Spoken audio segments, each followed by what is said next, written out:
आपल्यासाठी परमेश्वराची बुद्धी सीमेवर शोधणे. आपल्यासाठी परमेश्वराचे ज्ञान सीमेवर शोधणे तुमच्या अंतःकरणाला इतर सर्व गोष्टीपेक्षा वरचढ ठेवा, कारण ते तुमच्या जीवनाचा मार्ग ठरतो. नीतिसूत्रे 4:23. जेव्हा तुम्ही सीमा हा शब्द ऐकता तेव्हा तुम्हाला मागे ठेवणाऱ्या एखाद्या गोष्टीचा किंवा सुरक्षितता निर्माण करणाऱ्या एखाद्या गोष्टीचा तुम्ही विचार करता.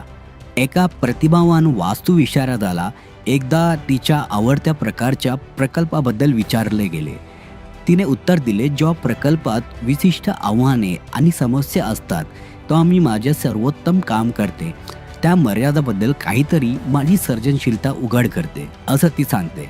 तुम्ही कधी परमेश्वराला सीमा विधारक मानले आहे का? परमेश्वराने दिलेल्या सीमा आपल्या संपूर्ण जीवनाला आकार देतात.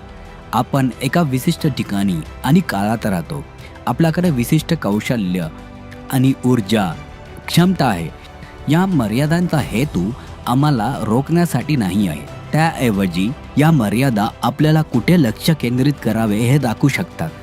सीमा कशा ठरवायच्या हे देखील आपण शिकले पाहिजे. नवीन संधींना नाही म्हणणे म्हणजे परमेश्वराने तुम्हाला आधीच दिलेल्या वचनबद्धतेसाठी तुमच्या होचे संरक्षण करणे.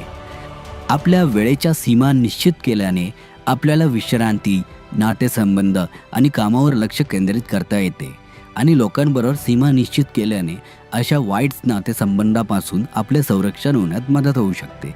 परमेश्वराचा यात कोणताही हेतू नाही.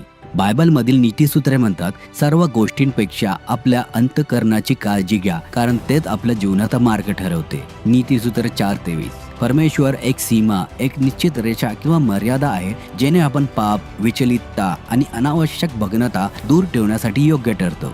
आज तुम्ही तुमच्या जीवनात आवश्यक असलेल्या रक्षकांचा विचार करा.